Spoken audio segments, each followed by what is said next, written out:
I welcome Professor Pranoti Nagaraj, Director and Principal Architect and Planner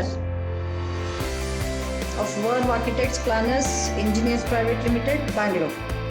Verve is award-winning multidimensional architecture, planning and interior design firm. She is creative head of her own Ethos Art and Design Studio. And about her work experience, Professor Pranoti is multiple award-winning architect and urban planner with keen interest in art, culture, urban design and vertical farms. She is a practicing architect and urban planner, designed and executed several large-scale mural projects for institutions at international level. Her art studio ethos has promoted artists and children art. She has curated art shows in India and abroad. She also contributes through writings on civic issues and architectural subjects in IIA journals and ITPI newsletters, and has NATA evaluation experience too. She has presented seminar papers on vernacular architecture and urban architecture. Presented webinars too. So I am happy to welcome. Thank you so much for the introduction, Professor Kiki. So my paper is about future Agripolis, which is a new placemaking in cultural landscape. So I will go ahead with that. So I welcome you all.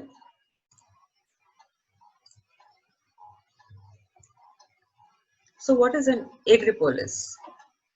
According to me, Agripolis is going to be a new placemaking which will reflect the cultural ethos of any place. And I say it is future Agripolis because this is going to define placemaking in the future. And so what is the need of Agripolis? Like as the meaning says, it is going to be a city for agriculture. And why we need urban agriculture in urban areas? As we see that the raw vegetables or fruits or flowers, they come from rural areas, and so we invest the time, energy in transportation of these produce, and there's a lot of contacts which are involved, and also we depend on many other processes during the entire journey. Now with this current situation of pandemic, I think we can reduce the number of contacts, we can reduce energy, we can save time, and even we can reduce the green miles, and this would help to reduce traffic and congestion, and of course will save costs on many other aspects. So what are the objectives for this? Basically this is proposed to promote and engage community. This would function also as a bioclimatic hub which would use sustainability concepts, and in turn will give social and economic benefits too. So another objective is this would be designed as an urban form. It would be designed as a prototype or as a symbolic landmark with all essential infrastructure components of various systems which uses energy, water and waste.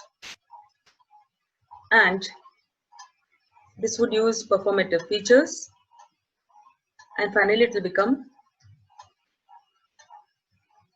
an initiative for smart city concept. So as we see, it's really time to think different.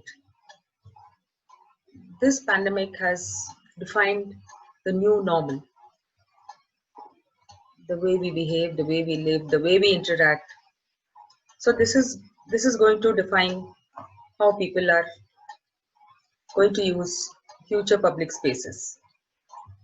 So this what I have proposed would be a new placemaking which would be safe for all age groups. And of course, as I said, it is going to define, it is going to reflect a cultural ethos. So a little bit like why we need this, as we know that the statistics say that by 2050, most of the people, I think 80%, they're going to stay in urbanized world. And we need to have more food for them. So it's obvious that the limited land supply what we have on earth, it is going to be under pressure to produce more. And to produce more, we use pesticides, we use chemicals. So there's a lot of pollution happening. It could be water pollution, soil pollution, and we are not allowing the soil to replenish with its natural minerals. We are continuously feeding or overfeeding our soil to produce more. So that is one aspect. So can we just,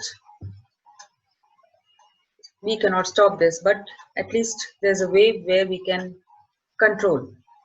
So I think urban agriculture, by introducing agriculture in urban areas, I think this could relieve or provide an answer to a certain extent. Maybe estimate says that we can reduce 50% of these horticulture produce coming from rural areas. Urban areas can grow their own vegetables, flowers, or fruits within their own neighborhood. So this agriculture as an urban farm, this would be an answer. And of course, it is a time to plan and design more resilient cities in the sense which, like the urban development, it has to be more resilient to fight the today's pandemic. And this is one of the answers which can be challenging, but it would help. So how this urban farming would help? So this has to be like a smart urban farming, and it can be converted to reality through architectural design intervention. Disruptive technologies, new business models, they're here to revolutionize the way we look at agriculture. So it's time to change the world through design and entrepreneurial thinking. So smart urban farming as a part of Agripolis could be the answer, and it is the future. So I'll just go through the slides, what I have right now. I'll just quickly run through. So basically this project, this urban farm is going to be IoT driven, like Internet of Things. So any household, any member, they can own a piece of land. They can own a piece of urban farm, what I would say, closer to their place. They can grow their own vegetables. They can grow their own fruits. Of course, there's a limitation of number of, not number, the type of vegetables or fruits what it can be grown. So they can own a small piece of, say, urban farm, and they can use the produce. If it is access, they can even sell that. And the urban farm owners would be connected through app. They can see or monitor their cultivation at any point of time. And they can also have control of watering or sprinkling through IoT from any part of the world. So this is going to be the new culture connecting place for people of all ages. And it is open throughout. It would have all facilities of an Indian market, and yet it would respect the social distancing. So this is what I was talking about. And now why it is important. Like after this COVID-19 outbreak, it is evident that from artificial intelligence to robotics, the technology innovations, they are helping to manage the epidemic and even the other professions. So even we do have options for smart farming, say remote control through IoT, and even the agriculture is not left behind. They are also using machine learning and artificial intelligence. So that's what it is going to be. It is going to be the talk of the town, and I will quickly show the slides. And before that, I want to highlight the advantages, like why it is important. Like because it is highly flexible, it uses low energy, low water, and it is low on maintenance. And of course, the yield is guaranteed because there are no crop failures. And this COVID has come as a catalyst for transition. So there are possible connections between vertical farms and cities. So there are symbiotic opportunities between other activities in cities and vertical farm practices.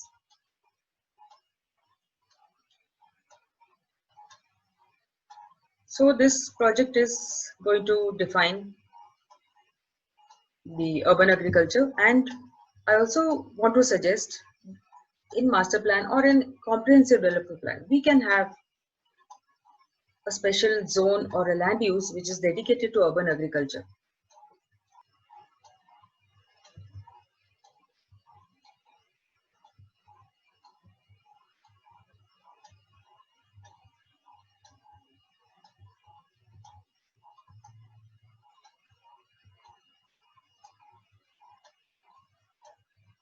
This is what we understand as placemaking.